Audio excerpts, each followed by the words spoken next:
In this video, I'll go over how to use Chase points for flights. So there are 7 steps you need to take. First, log into your Chase online account or visit the Chase Ultimate Rewards website.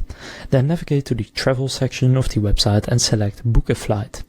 Now enter your travel details, including the departure and destination cities, travel dates and number of passengers. Then select the flight options that match your preferred travel itinerary, taking note of the point redemption options available. Choose the option to pay with Chase Ultimate Rewards points and enter the number of points you wish to use for your booking. Now review the total cost of the flight in points and any additional fees that may apply. Confirm your booking and receive a confirmation email with your flight details. Alternatively, you can transfer your Chase Ultimate Rewards points to a travel partner, such as airlines or hotels, and use them to book flights through the partner's website. Make sure to compare the point redemption values and options available to maximize the value of your points for flights. So now you know how to use Chase points for flights. If this video was helpful, please consider leaving a like and subscribing to my channel.